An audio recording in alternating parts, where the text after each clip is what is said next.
Hello everyone, my name is Shawn Haq. I'm the founder and chief executive officer for the Millennial Institute for Political Awareness and Engagement. Today we're going to be interviewing Henry Stern. He's the state senate candidate for the 27th District of California. He went to Harvard, then Berkeley Law School. He lectures at UCLA.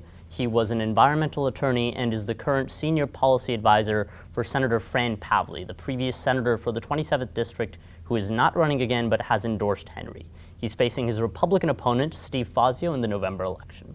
How's it going, Henry? It's great to have you. Thank you for having me, Sean. Really appreciate it. Great. So before the camera started rolling, you told me a little bit about what shapes your view on a bunch of different policies, and that's the next generation of Americans, millennials. So can you tell us a little bit about yourself and how that has shaped your perspective on politics and public policy? Absolutely. And I just want to say thank you to you and also the Millennial Institute for engaging. We got an incredible film crew here today. Absolutely. That's Thank you all so much. local talent coming out of El Camino High. And I can't tell you how excited I am that somebody like you is taking the initiative at your age to step up and start really engaging in a political dialogue, because that's sort of the thesis of my campaign, is that we don't have to have the luxury of sitting on the sidelines anymore.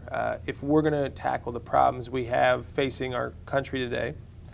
I'm 34 years old. You're 18. You're 18, so I got you beat by a few years.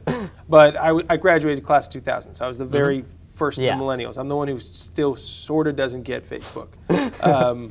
But, you know, when you look at issues like climate change, criminal justice, are the long-term fiscal health of California even, although that one sounds a little wonkier, a lot of these issues play themselves out over many decades. And so if you have too short of a view in our politics, if you're just looking at 2 years and how to get a good press release out, or how to have a tweet that everyone likes, or, you know, zing somebody and the ratings go up, and maybe even the polls go up, but does the economy and the country as a whole move forward? Not necessarily. And so if I win this seat, if I'm lucky enough to earn everyone's vote and get to be the youngest senator in the state of California, I think part of my job is to bring that temporal view into the political dialogue.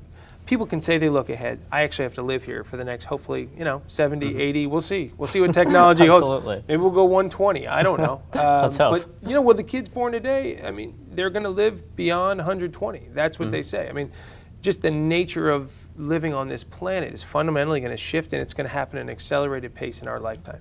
Absolutely. Great. So, let's get right into those policy details. Let's start off with the environment. Now, you do believe that climate change is man-made and that we need to aggressively combat it. However, people who work in the oil and gas industry are real people with real families to feed. So how do you balance protecting the environment, combating the existential threat that climate change poses to Americans, while also making sure that these people who work in the industries like oil and gas have enough money to put food on the table for their children? I'm glad you asked that question, because energy has a human dimension, and we don't notice it, and we don't really know when we turn on the light switch, or you turn the ignition in your car, or when you turn your water faucet. Environment is sort of this place you go to, right? It's, you go on family vacation to the mountains, then you're in the environment. But it's affecting all those little daily decisions have a global impact. And that's the reason we have a climate crisis, is because we haven't sort of been looking at the ramifications of all the work we do, and that just chipping away and putting more of that carbon up in that atmosphere, building up, and now we're eating the cost already. I mean, we just had a $40 million fire out in Santa Clarita a couple weeks ago. That's a climate impact right there, and they're mounting the drought. I don't need to go through the whole list, but it's going to run into the trillions in our lifetime on an annual basis. So the question is, you need to avoid that cost in the future. Ultimately, doing nothing is more expensive than actually taking action now. But I'm very passionate about the future of clean energy, and I don't think the oil and gas industry need to somehow be separate. I'm totally ready for that transition where Sempra or Chevron or any of these major energy companies want to step up and transition into being clean energy companies. I think it's theirs to win. I'd like to see ExxonMobil be the most innovative energy company in the world. I'm not seeing it right now. So are you in favor of increasing California state funding into research, development, and implementation of renewable energies and an electric grid that can incorporate those renewable energies? Oh, of course. And the growth rates are already astounding. We're going to be the largest storage market in the whole world.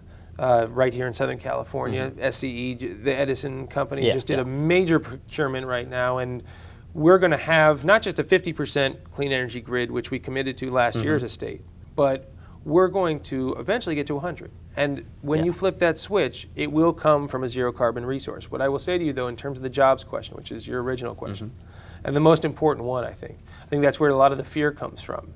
Is it a job killer to push ahead on climate policy? That's what I'll get hit with in this election, and that's in the legislature what we hear a lot. They're job killers acting on environmental protection. It's going to hurt the economy. It's going to hurt consumers. It's going to hurt jobs. I fundamentally disagree.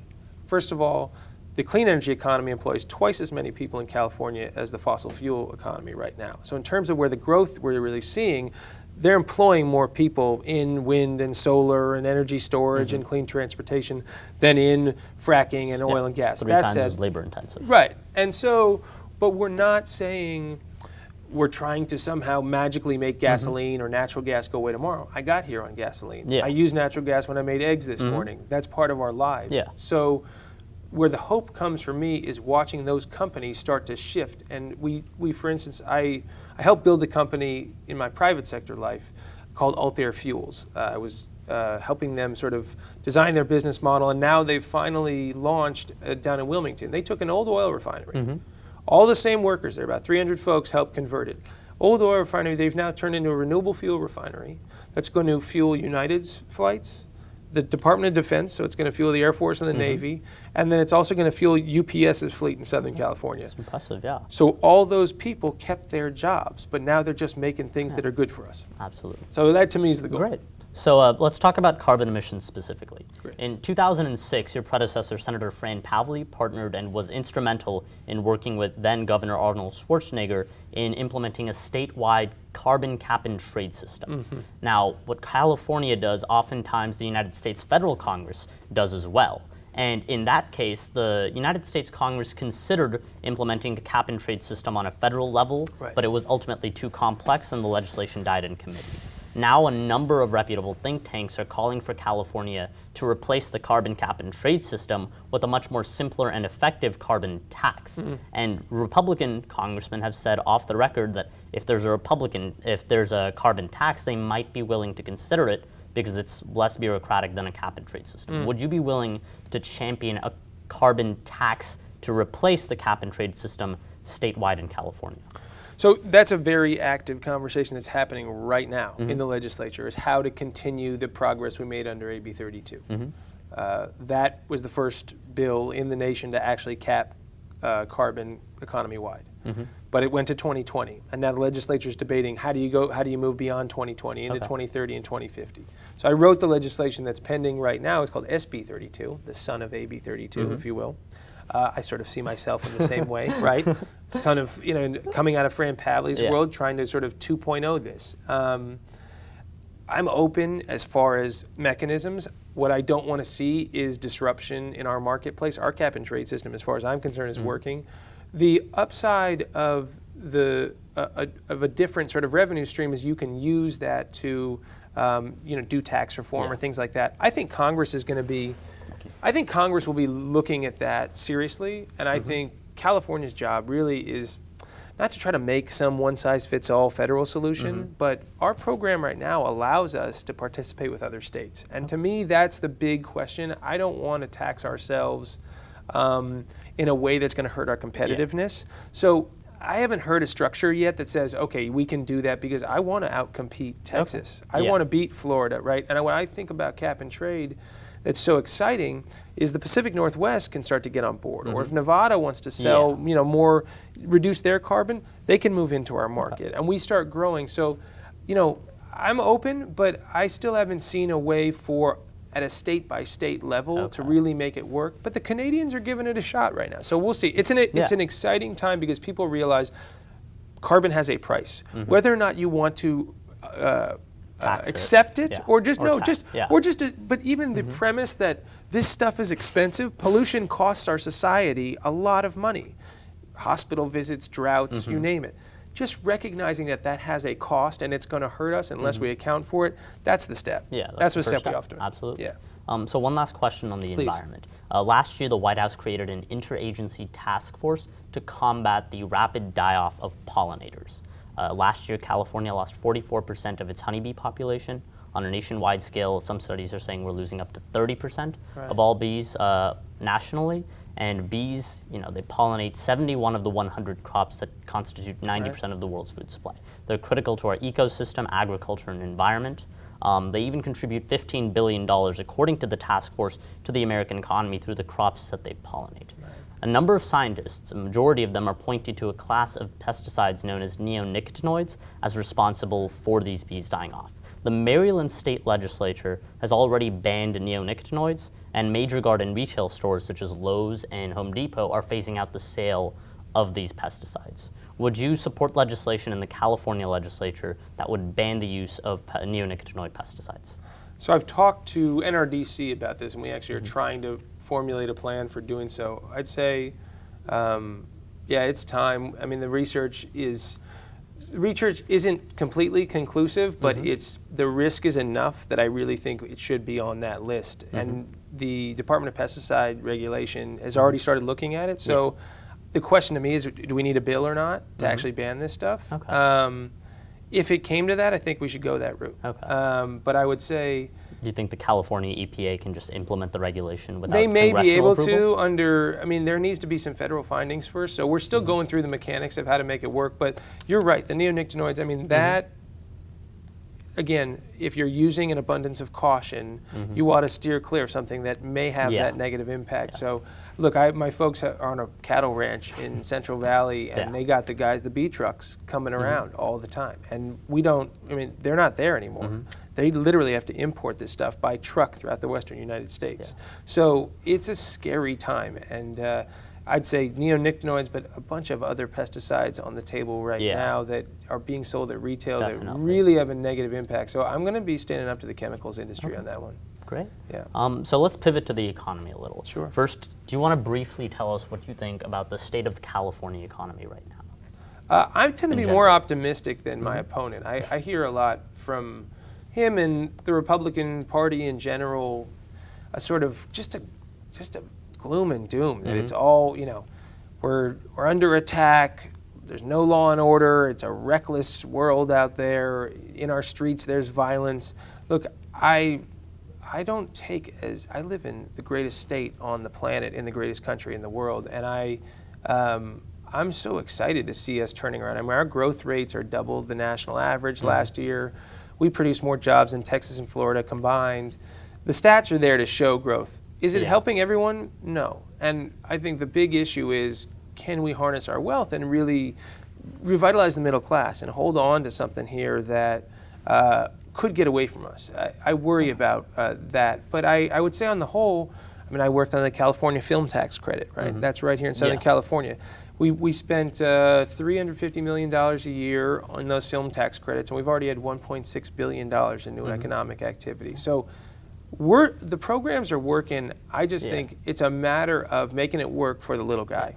And small businesses and the middle class get hit the most. So that's the part we need to figure out how to rectify. So speaking of taxes, we'll get to that in a minute. But first, let's talk about one issue that affects the next generation of Americans. The Public Policy Institute of California estimated that 22.7% of children in California live in poverty. That's 1 in 5 children. Right. How do you think the legislature can take action to reduce that number? Because it's one of the highest in the country with regards to state poverty. We're the richest state in the country and the poorest, right? So we're this grand dichotomy, and all this innovation, and all these ideas, and all these films, and all this new apps we make, and aerospace. We're incredible, and yet 1 in every 5 kids living in poverty. I mean, 1 in every 4 kids in the Central Valley carries an asthma inhaler to school every day. People are hurting out there, and starts in education. We're basically neck and neck with Mississippi in terms of per capita student funding. If we think that's enough to actually compete at a global scale, let alone regionally, we're sorely mistaken. So we've got to put more funding, not just throwing money at schools, but finding innovative programs that work and helping young people find good jobs. Because the service sector is that's the fastest growing sector in our economy. We're going to see over the next 20 years. 21st century workplace. Right, but how do you make those quality jobs? How does the gig economy be equitable as well, right? How does this sort of rapidly changing workforce still allow us to pay off your debt, get a house if you want one and you work hard, or at least be able to afford your car payments and not fall behind? I mean, the amount of credit card debt facing young people graduating high school is the highest it's ever been. So it's a risky time on that front. I would say, there's preemptive stuff we can do, but then after the fact, there's structural issues we've got to face here, whether it's in the homelessness, teen poverty right now is a serious problem. The roles are increasing. So with regards to those specifically, there are programs like CalWorks, CalFresh, that do alleviate that poverty rate to some extent. The same study found that 14.2% of children they're above the poverty line because of those types of programs. Right. Would you seek to expand or restructure those programs?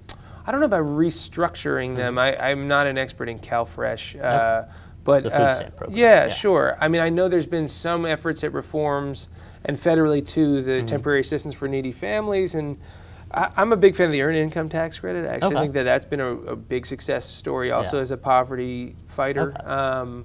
Putting that tax money back into consumers' hands is always a good thing. But that's the backstop. The CalFresh and especially that when you're just trying to get a healthy meal. One thing I would like to see is just in terms of the nutrition behind it and some of the, the way we feed our kids. They're already behind once they get started in school because they're going to school eating junk all day. They're not allowed to move around. They get stuck in classrooms that maybe aren't inspiring to them. They go home and the families are broken up. And we see it in my backyard. I live in Canoga Park, right? This is 30% of the school is in that situation. So it's real. It's right there, and I think it's going to take some creativity. I don't think the old way is going to get us where we need to go. That makes sense. So you talked about taxes earlier. A lot of people in the state legislature right now want to extend the tax hike, the tax increase for those that were earning over $580,000 and those earning over $2 million from Prop 30 in 2012. Now, Governor Brown initially said that those were supposed to be temporary, but the revenue that they generate does go to a variety of different programs, Medicaid for poor Californians, education for K through 12, something that alleviates poverty at its root. Would you be in favor of extending those tax hikes? Yes, and I don't say that lightly. I don't think we ought to just say yes to every tax. And I think that circumstances have changed such that just getting ourselves out of this hole we realize now is not enough. So breaking even to where we were at the beginning of the recession, we're still not there yet. We're still restoring just back to get to that level. But again, when you've got $9,000 per student or so per capita, and Mississippi is basically equal, and meanwhile all these states we're competing with are putting $13,000, $14,000 a student, we got to rectify that gap. So I'm gonna step up and support it, but I would say the key is trust, and what the governor is expressing that I think is a very sound instinct is if we make a promise, we got to keep it, and if we're going to ask people for their trust again and ask them for their money, it's their money.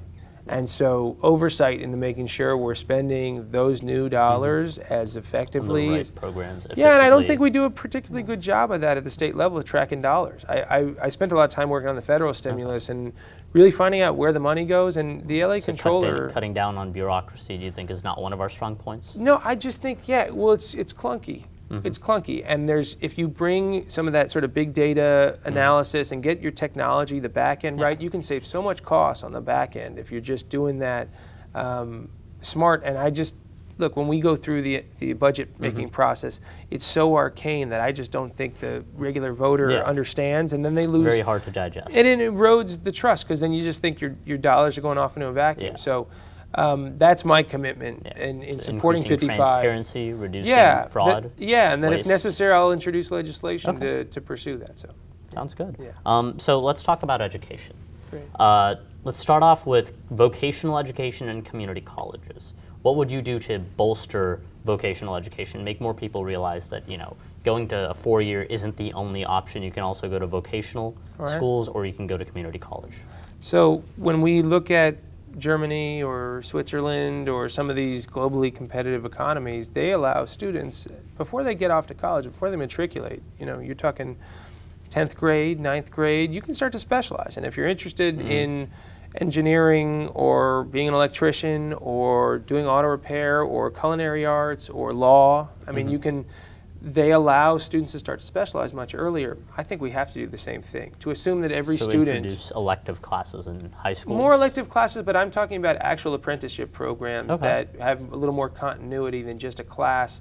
Maybe you get a taste of it, but if you want to get serious and start chipping away, if you want to be a journeyman carpenter and you start doing some of your training early and are able to apprentice, we can find you jobs at 18, 19, and then there's no gap. Right now, I don't want to wait till you graduate, till you know what you're doing, and then you're hanging out in your folks' place and in the living room trying to sleep on the couch or like argue with your mom that you want to stick around.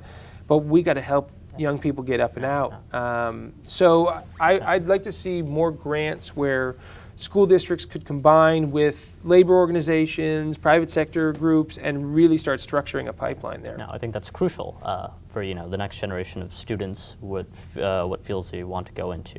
Yeah. Let's talk about higher education. So earlier this year, there was a state audit that bashed the UC system for accepting too many out-of-state students and not enough in-state students. The president of the UC's Janet Napolitano has responded by saying that the reason they accepted so many out-of-state students was to make up for massive cuts in their budget. Some legislators have proposed that we should cap the amount of out-of-state students that the UCs can admit. Would you be in favor of such legislation? The only way I'd favor that cap is if there was commensurate funding to fill the hole. Okay. So where do you suggest we get the extra funding from? The tax hike?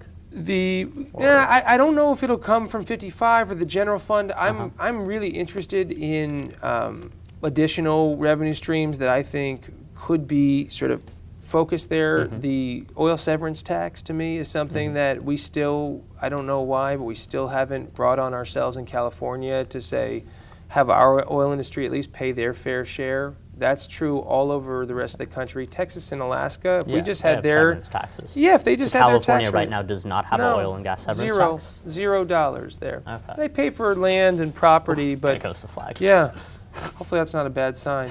The industry's watching, I guess. Yeah. But yeah, it's simply a matter of paying a fair share in basic economics here. And if we had those couple $1 billion back into the economy, I think we had a $350 million hole to fill for the out-of-state students. So we can start chipping away. But just for fact checking purposes, our rates of out-of-state students are much lower than, I think we're at about 25% right now. Perhaps. Michigan has gone a very different route. They've been really aggressive about bringing in the out-of-states. Yeah. And I still don't want to give up that fundamental promise of a public university for California kids, to have affordable, high-quality access. So, yeah, we can't give up on that promise, and we'll try to follow through on it. But it does take dollars and cents. It's not just a hope and a dream that's going to get you there. So. Yeah, it's real work. Yeah. So now let's move on to criminal justice. I have a couple of questions about that. Now, it's no secret that one of the biggest issues facing the nation is police brutality, especially in recent years. But all the answers don't lie at the federal level. On a municipal level, Rialto, California has implemented a police body camera program that has seen massive success in reducing complaints against police officers and excessive uses of force by the police officers. So would you be open to implementing a statewide program of police body cameras? Yes. I think it's a good idea. I think it's I think both law enforcement and the public will probably reap the benefits in the end if we just put that in place. Managing the data is expensive. Handling the information is a bit tricky, but I think that's where policing has to go. Fantastic. So the second facet to this reform to combat police brutality is implicit bias training. Earlier this year, the Department of Justice mandated implicit racial bias training for thousands of FBI agents, federal prosecutors, and U.S. Marshals. Earlier this year, or I believe last year, Attorney General Kamala Harris also created a course that trains to reduce implicit bias for a wide variety of police officers all across the state of California. would you support making those classes mandatory, like the Department of Justice did for its employees? I'd have to look at the cost and sort of what's in the existing training programs. I think it's in both law enforcement and the public's interest to have better training. I think we don't give these young men and women the resources they need to do their jobs well.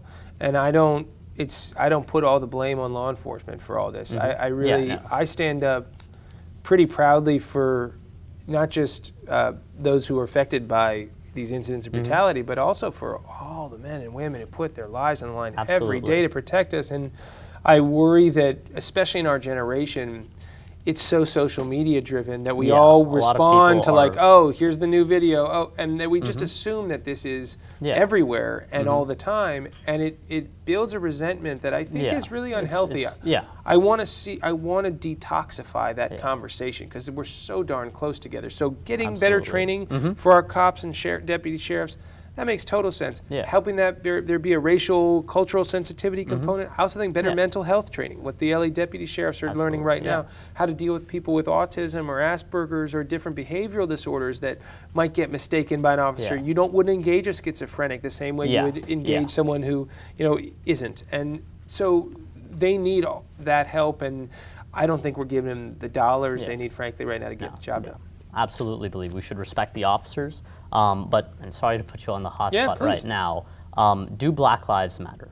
Of course. I mean, that's a rhetorical question, right? I mean, Black Lives Matter and all lives matter too.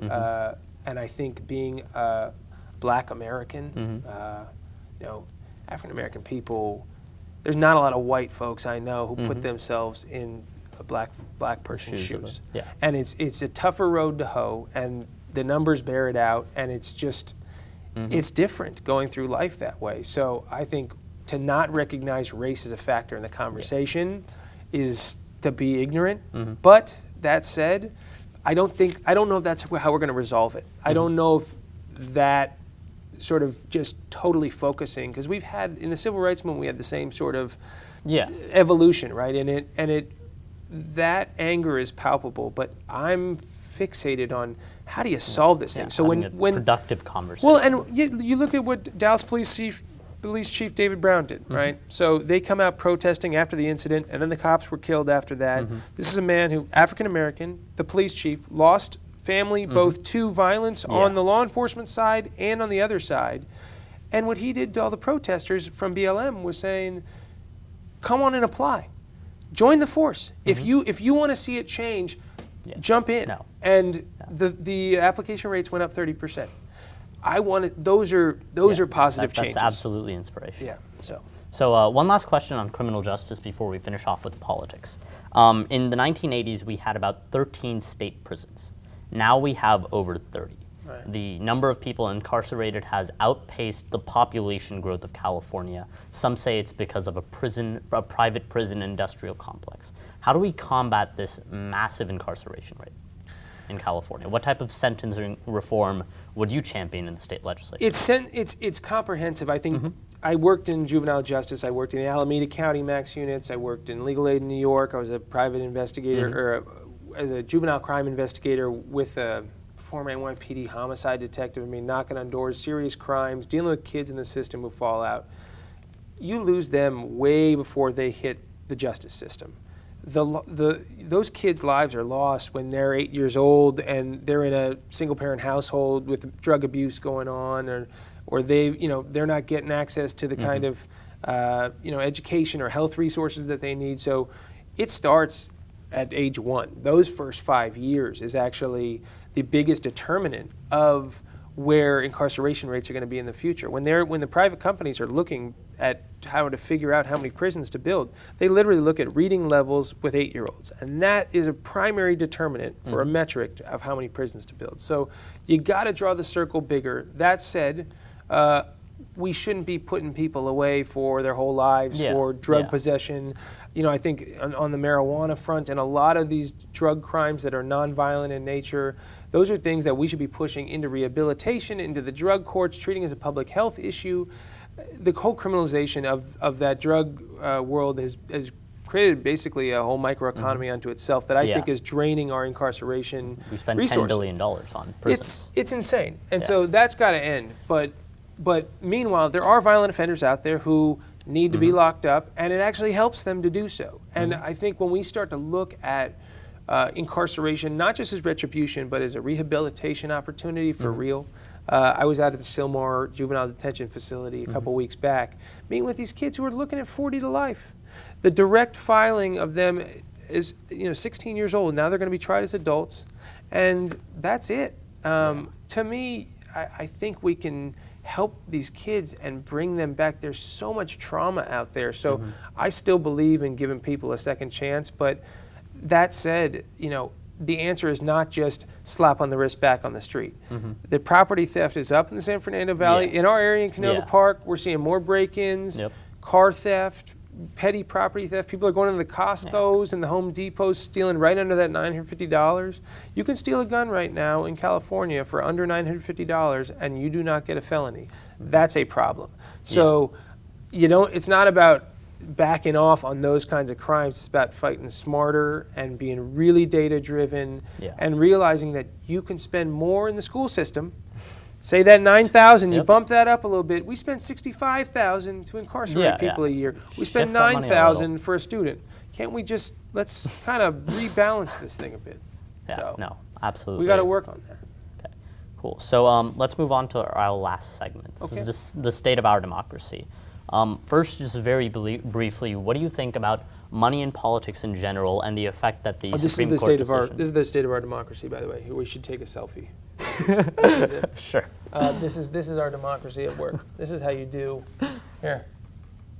That's There we live, right? That's it. That's the state. The democracy is like, it's tweets and it's fast and it's taking this currency on that we made ourselves with the power of social media. This election is like no other we've ever seen. And people can be brought to their knees, and people that you thought who you think are giants. We thought it was going to be Jeb Bush as the next president of the United States, right? What happened? It's supposed to be Jeb Bush. It's a totally volatile time. It's a lot driven by energy and authenticity. Sensationalization. And that's the problem is I think what I don't want to see in our generation is to confuse the noise with authenticity. Just because, Donald Trump is waving his hands and looks like he's not reading from a speech doesn't mean that that's the kind of leader we need out there. Even if that's authentically him, that's not enough of a test. Because if you're a schmuck, that doesn't count. We're not buying in on that. I think we need more in our politics that is unvarnished and that, we saw from Bernie. I think people want to see more from Hillary. I think we're starting to see it. But that dynamism and just willingness to be you, that's what's going to drive democracy in the future. And I think that technology's role in unlocking civic engagement is the whole key to our generation getting a foothold in the decisions that are going to affect us. So part of what I've been working on, I went to Harvard with all the guys who started Facebook and try to stay in touch with them. And there's a lot of bright folks up there in Silicon Valley. So they have a new company, there's a company they just spun off called Brigade. And this, among a few other sort of civic engagement innovation companies, are trying to find ways to get voters' voices, especially young voters, up to the capitals, because you don't go up to Sacramento every day. You're down here at Canoga Park. You don't have to fly like I do up at Burbank Airport every week. But how do you participate in a hearing where we're talking about incarceration funding or where we're talking about drug rehabilitation or we're talking about climate change? You should be able to, just like on Periscope, be able to live stream right into a hearing. You should be able to enter your comments and they should be entered into the record. I want to find ways to tear down those walls that are sort of keeping our voices out. Preventing connection, eliminating transparency. Exactly. So I'm hoping companies out there start filling that space, but it's also on us to demand it. And we're hoping this campaign for Senate becomes a vehicle for that too. It's very youth driven and part of what I want to propose once I get up there. And it's not yet in the mainstream, but the voting age at 18, to me, is an impediment to young people creating good civic engagement habits young, before they leave school. I'd like to see us experiment with 16. I know on a municipal, state, or federal level? Potentially the whole thing. start piloting it at municipal or county levels, and then let's see how it works. But to assume a 17-year-old doesn't have anything to say about how their high school is run or whether there's a new park built or a new office complex down the street from them, we're teaching bad habits, because when they just sit back idly and watch things happen, that's not democracy. It's a contact sport. You got to get in there. Yeah.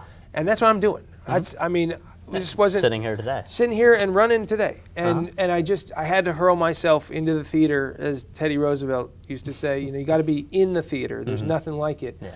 So we're going to make this campaign a chance for people to really sweat and do the real work, and hopefully not end it there. It's not just a rah-rah exercise. It's governing when you're in office. That's right. Yeah. So next, let's really quickly touch upon what some people say has been extraordinarily abysmal for our democracy, and that's the Citizens United versus FEC Supreme Court ruling. Do you have any opinions you'd like to share briefly on that? I don't think corporations are people. That's what I would say about that. I've been directly affected by Citizens United. We had $750,000 essentially spent from independent outside expenditure groups against me in the primary. Sending, all kinds of mailers and cartoons of me, and I'm fine with it. You got to have a sense of humor if you're entering politics. Look, and this is the era of zingers. At least no one criticized that I had small hands. I think I didn't have to rectify that issue. But the fact that these aren't real donors, that they're just big groups with PAC money. I mean, they're made up of individuals. It is, and what I want to see is more local money. I'd like to see us really start to find ways regulatorily. It may have to be constitutional, though, to not allow such outside interventions, because I don't want out-of-state money coming in and affecting California's outcomes. And we're starting to see it. The Kochs are coming in. So be ready. It's coming. Yeah. So one of the ways that municipalities have at least amplified the voices of small donors within localities is by matching the amount of, to some extent, matching small donations to candidates. Cities like Los Angeles and San Diego, I believe, have experimented with that. However, there's a statewide ban on either counties or cities from matching those small donations. Now, there's a bill currently in the state legislature, SB 1107, I believe, that would eliminate that ban. Is that Senator Allen's bill? Whose bill is that? I'm not sure which senator authored the legislation. Yeah, I haven't read it. I'd heard about this idea starting to percolate. I mean, I think in some circumstances it's worked really well. The issue is that the giving limits are so much higher at the state level than at the municipal level, so the matching gets complicated. But look, would I like to spend less time worrying about what big billionaire mega donor is going to come in and hurt me or help me? And I think people ought to have a voice, but it ought not just to go to those with all the wealth. And hopefully you find representatives who can drown all that out and not worry about who cut the last check and focus on doing the work. Jess Unruh used to have a quote, which I'll paraphrase, but it's, if you can't take their money and vote against them in the morning, you're not doing your job. And I think the key is to separate that from the psychology of the legislators. Because if you're casting votes with money in mind, you're not serving the public interest. So that's what I'm committed to, and I hope to heck we get some new Supreme Court justices in there to fill that gap, and I wish Congress would act now and stop sitting on their hands, frankly. It's about time. This is not an interim appointment. It's had more than enough time. But if they want to keep saying no, and Congress wants to be a party of no, and the Republicans want to be a party of just no, feel free. Obstructionism. And I think this country's going to respond. I think we're waking up and we're saying, no, I'm sick of the impasse.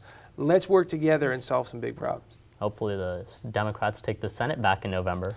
I think they've got a shot at it, and mostly I hope it's just a regection of this this megalomania. Well, and this megalomania, it's such an egomaniacal endeavor.